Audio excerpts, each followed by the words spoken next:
Season మారుతుందంటే వచ్చే వ్యాధుల పట్ల కొంత మెలకువగా వ్యవహరించాలి. ముఖ్యంగా పాడి పశువులకు వర్షాకాలం గడ్డుకాలమనే చెప్పాలి. కురిసే వానజల్లులు, వీచే చలిగాలులు పశువుల ఆరోగ్యంపై ప్రభావం చూపుతుంటాయి. కొత్త పచ్చిక, కొత్త నీరు, అపరిశుభ్ర వాతావరణం, ముసిరే ఈగలు, దోమలు రోగాలు ప్రబలేలా చేస్తాయి. ముఖ్యంగా గొంతువాపు, జబ్బవాపు, కుందేటి వెర్రి, పొదుగువాపు, అంతరబాహ్య పరాన్న జీవుల వల్ల కలిగే వ్యాధులు ఆశించే ఆస్కారం ఎక్కువగా ఉంటుంది. వ్యాధులు తీవ్రమయ్యే కొద్దీ పశువుల్లో పాల సామర్థ్యం తగ్గిపోవడమే కాకుండా పశువుల్లో మరణాలు సంభవించే ప్రమాదం కూడా లేకపోలేదు. వ్యాధి ఆశించాక చికిత్స కోసం వేలు దారపోసి కన్నా నివారణకు టీకాలు వేయించడం, కొట్టాలు పరిశుభ్రంగా ఉంచడం అన్ని విధాలా మేలు చేస్తుంది. వర్షాకాలంలో పాడి పశువుల్లో వ్యాధులు వ్యాపించకుండా ఎలాంటి జాగ్రత్తలు తీసుకోవాలో సూచనలు అందిస్తున్నారు విశాఖపట్నం జిల్లా పశుసంవర్ధక శాఖ సహాయ సంచాలకులు డాక్టర్ ఎం ప్రసాదరావు. ఈ వర్షాకాలంలో ఈ పాడి పశువుల్ని ప్రతికూల వాతావరణం నుంచి రక్షించడం చాలా అవసరం. ఈ వెచ్చని అదేవిధంగా తేమతో కూడిన ఈ పరిస్థితుల్లో వివిధ బ్యాక్టీరియా అదేవిధంగా ఈ శిలీంధ్రాల పెరుగుదల అనేది ఎక్కువగా ఈ కాలంలో ప్రభావితమవుతుంది.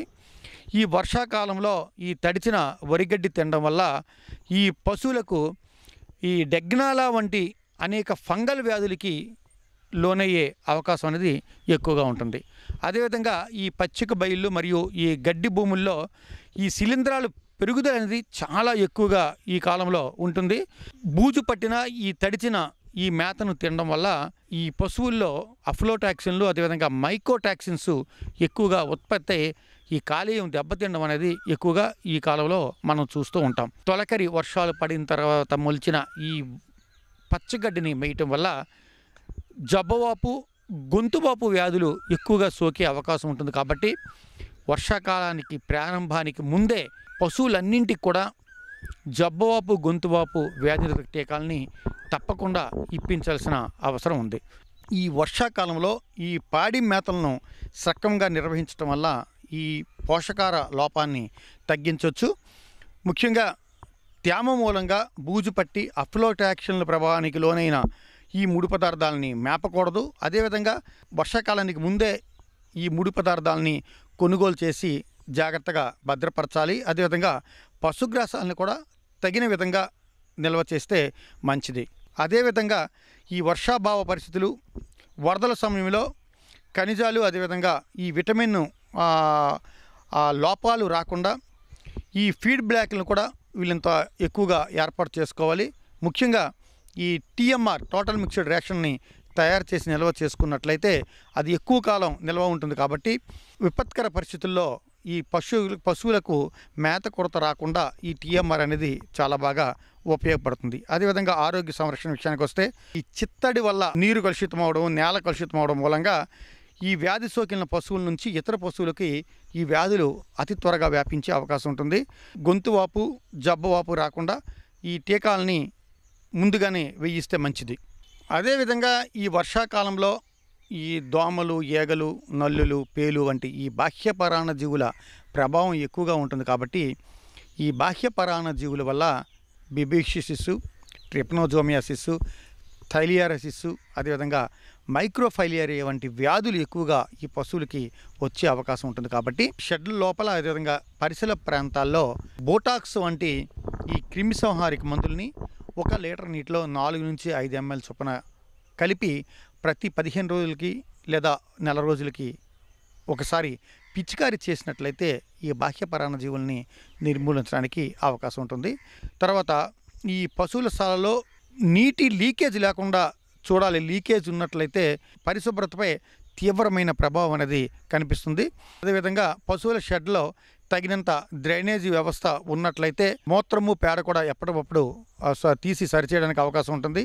అమోనియా వంటి రసాయనాలు ఉత్పత్తి కాకుండా కూడా మనం ప్రివెంట్ చేయడానికి అవకాశం ఉంటుంది. అపరిశుభ్రమైన నీటి నిల్వల వల్ల కూడా కాక్సిడోసిస్, ఈకోలై వంటి వ్యాధులు సంభవించే అవకాశం ఉంది. తర్వాత ఈ దోమల్ని నియంత్రించడానికి ఎప్పుడు కూడా ఈ నీరు నిలబడకుండా ఎప్పటికప్పుడు నీరు బయటికి వెళ్ళిపోయేలాగా ఈ డ్రైనేజ్ వ్యవస్థని రూపొందించాలి. తర్వాత వర్షాకాలంలో ఈ షెడ్లను శుభ్రపరచడం, శానిటైజేషన్ చేయటం, అదేవిధంగా షెడ్లు ఎప్పుడుగా ఎండుగా పరిశుభ్రంగా ఉండేలాగా జాగ్రత్తలు తీసుకోవడం చాలా అవసరం. తర్వాత పశువుల షెడ్డు మరియు ఈ ఆవరణని క్రమం తప్పకుండా 1 లేదా 2% ఫినాయిల్తో కానీ, క్విక్ సున్నము లేదా సోడియం హైపోక్లోరైడ్తో కానీ, సోడియం కార్బోనేట్తో కానీ ఇది క్రిమిసంహారం చేసినట్లయితే ఈ సూక్ష్మజీవుల వల్ల పశువులకి వ్యాధులు వచ్చే అవకాశం తగ్గుతుంది. తర్వాత ఈ వర్షాకాలంలో ఈ వ్యాధులు రాకుండా కూడా కొన్ని సాధారణ జాగ్రత్తలు తీసుకోవాలి. వ్యాధి సోకుల్ని పశువుల్ని గుర్తించి వాటిని వేరు చేసి చికిత్స అందించాలి. అంతర్పరాణ జీవులు నియంత్రించడానికి వర్షాకాలం ప్రారంభానికి ముందే ఈ నట్టల నివారణ మందుల్ని ఈ పశువులకి ఇప్పించాలి. ముఖ్యంగా వర్షాకాలంలో వచ్చే అతిపెద్ద సమస్య ఏంటంటే పొదుగు వాపు వ్యాధి. ముఖ్యంగా అధిక పాలు దిగుబడి ఇచ్చే పశువులు పాలు తీసిన వెంటనే కింద పడుకుంటాయి. ఒకవేళ ఈ నేల కానీ అపరిశుభ్రంగా ఉన్నట్లయితే ఈ క్రిములు ఈ పాల రంధ్రాల ద్వారా పొదుగుకు చేరి పొదుగు వాపు వచ్చే అవకాశం ఉంటుంది. కాబట్టి ఎప్పుడు కూడా ఈ పొడిగా ఉండేలా చూడాలి. అదేవిధంగా పాలు తీసిన వెంటనే పశువులు పడుకోవడానికి వీలుగా మంచి నేలలో కట్టినట్లయితే ఈ పొదుగు వాపు రాకుండా చూడడానికి అవకాశం ఉంటుంది. తర్వాత వర్షాలు వచ్చేటప్పుడు ఈ వర్షపు జల్లులు లోపల పడకుండా ముందుగానే పరదాలని సిద్ధం చేసుకొని ఉంచాల్సి ఉంటుంది. కాబట్టి ఈ వర్షాకాలంలో ఈ పాడి పశువులకు వ్యాధులు రాకుండా ముందుగానే టీకాలు ఇప్పించి, దూడలకి ఈ నట్టల నివారణ మందులు ఇప్పించి, అధిక వర్షాలు వచ్చేటప్పుడు ఈ పశుగ్రాస కొరత లేదా ముడి పదార్థాల కొరత రాకుండా ముందుగానే ఇవన్నీ సిద్ధం చేసుకునే వంటి చిన్న చిన్న జాగ్రత్తలు తీసుకున్నట్లయితే ఈ వర్షాకాలంలో పాడి పశువుల నుంచి అధిక పాల ఉత్పత్తిని పొందడానికి అవకాశం ఉంటుంది.